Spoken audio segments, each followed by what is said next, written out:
শীতের এক বৃষ্টি ভেজা সন্ধ্যা নেমে আসছে। আকাশ জোড়া মেঘ কেবল বিদ্যুতের চিকচিক আলোয় যেন কেঁপে কেঁপে উঠছে নদীর জল।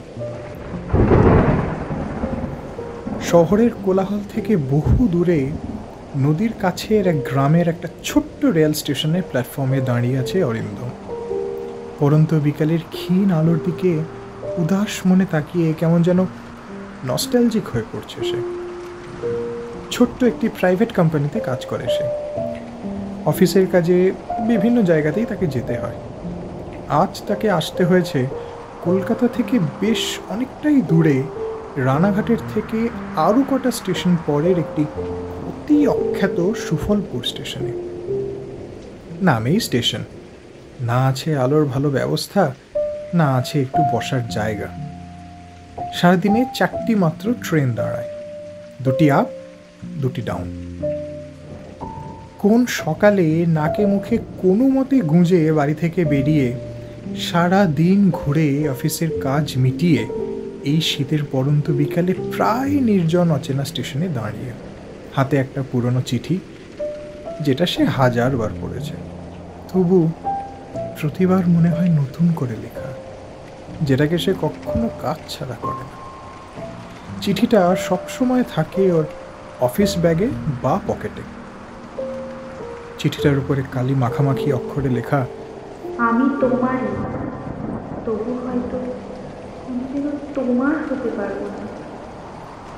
এই একটি বাক্যই যেন তার জীবনের ভাগ্য নির্ধারণ করে দিয়েছে। 5 বছর আগে বিদ্যালয়ের লাইব্রেরিতে প্রথম দেখা হয়েছিল অরিন্দমের সঙ্গে অদিতির।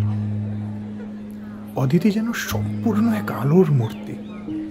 কালো টানা টানা চোখ, নরম গলার টোন আর সেই অদ্ভুত হাসি, যেটা দেখে অরিন্দম ভেবেছিল এই হাসির জন্যই হয়তো পৃথিবীতে আসা।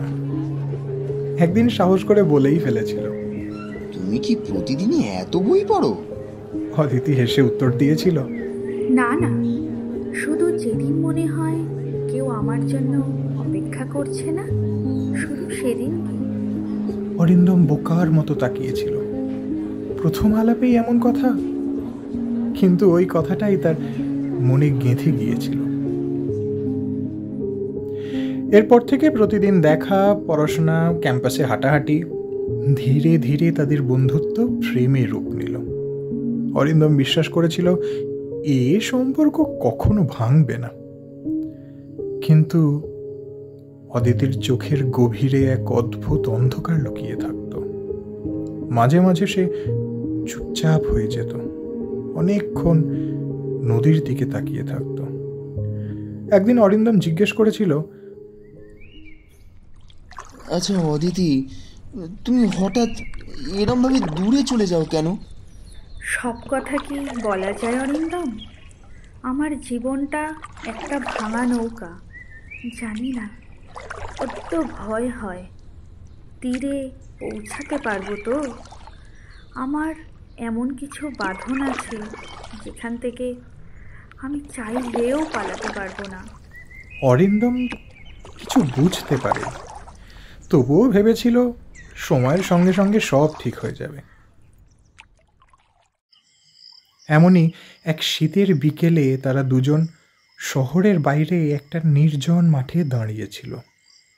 কুয়াশায় ভিজে যাওয়া ঘাসে অদিতির শাড়ি ভিজে যাচ্ছিল।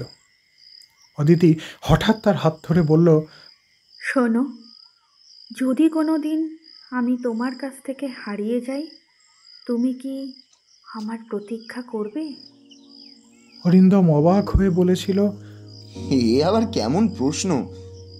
তুমি যদি হারাও তবে আমিই খুঁজে নেব।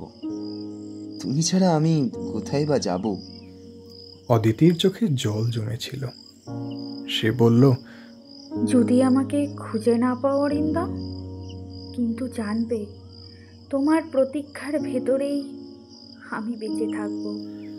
অরিন্দমের মনে পড়ে একদিন কলেজে এসে সে খুব আনন্দ করে বলেছিল, আমি বেড়াতে যাব 15 দিনের জন্য। শুনে অরিন্দমের মনটা খুব খারাপ হয়ে গেছিল। তবু সে মনকে বুঝিয়েছিল, বেচারি মা বাবা মোরা মেয়ে, মামাদের কাছে থাকে, কোথাও তো যেতে পায় না।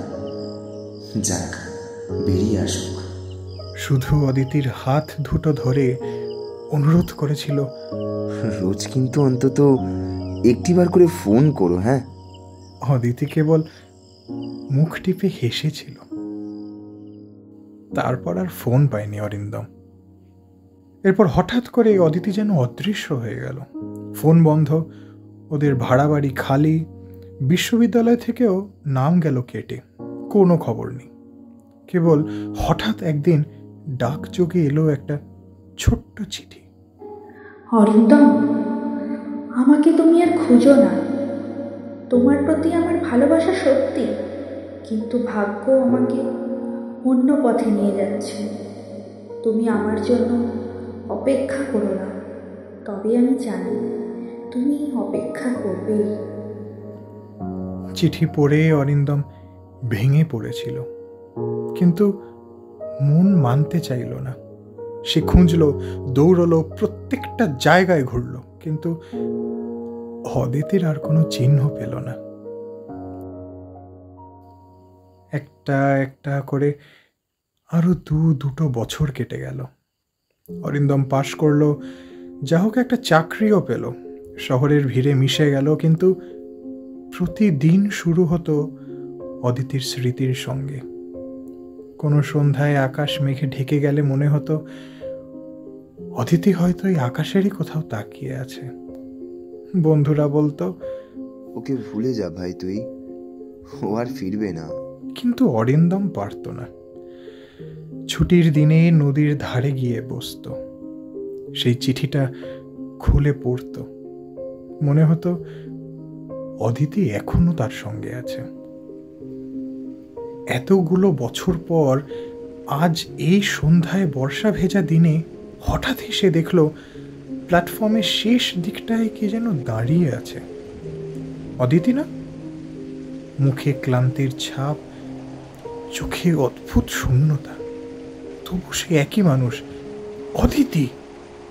অরিন্দম ছুটে যায় অদিতির কাছে।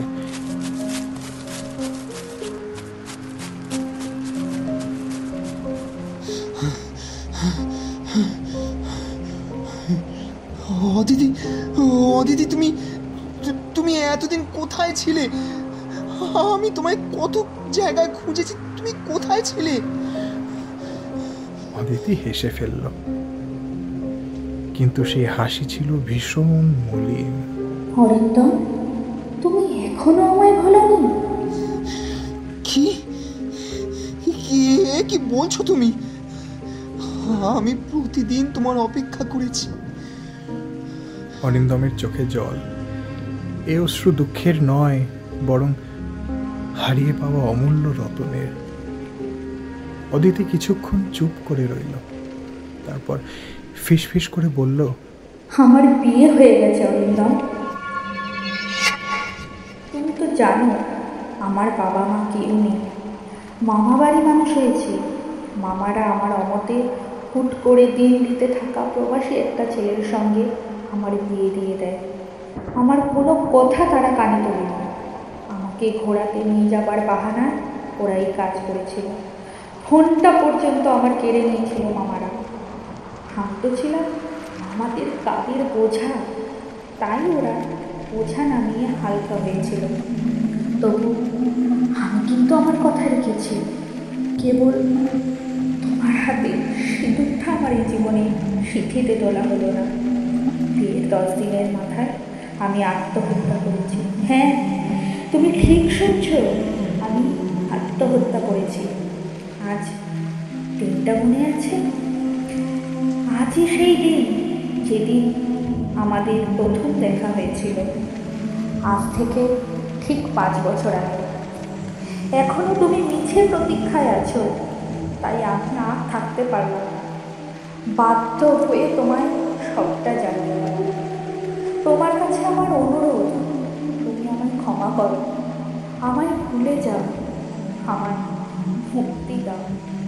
কথাটা বলেই নির্জন নিরালা স্টেশনের অন্ধকারে ধীরে ধীরে কোথায় যেন মিলিয়ে গেল অদিতি। অরিন্দম যেন বজ্রাহত, মুখের সব ভাষা হারিয়ে গেছে তার, বুকের ভেতর সব কিছু ভেঙে চুরমার। তবু সে শুধু বলল, তাহলে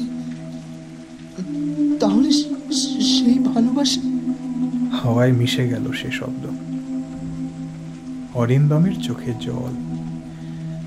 হাওয়ায় ভেসে আসা একটা হালকা কণ্ঠস্বর যেন শুনতে পেল। ভালোবাসা তো মরে যায়নি অরিন্দম, শুধু এই বাঁধনটাই আমাকে বেঁধে রেখেছে। আমি তোমায় ভালোবেসেছিলাম, এখনো ভালোবাসি, কিন্তু আমার ভালোবাসা তোমার জীবনে কোনো আলো আনবে না, শুধু আধার বাড়াবে। ট্রেনের সিটি বাজল। অনিন্দম নিষ্প্রাণ দেহটাকে টেনে তুলল বগিতে। ট্রেনের জানালায় মাথা রেখে বাইরের দিকে তাকিয়ে বাইরের ছোটন্ত পৃথিবীটা তখন স্থির নিশ্চল এক পটে আঁকা ঝাপসা ছবি। বুকের ভেতর এক নিটল শূন্যতা। সে জানত অদিতি আর কোনো দিন ফিরবে না, তবু তার প্রতীক্ষা থামালো না। বর্ষার প্রতিটি রাতে নদীর ধারে দাঁড়িয়ে এসে এখনো চিঠিটা খুলে পড়ে। এইভাবে ভালোবাসা থেকে যায়, কাউকে কাছে না পেয়েও হৃদয়ের গভীরে চিরকাল অমলিন হয়। অরিন্দমের জীবনের মতোই, যেখানে প্রতীক্ষাই হয়ে ওঠে জীবনের একমাত্র সত্য।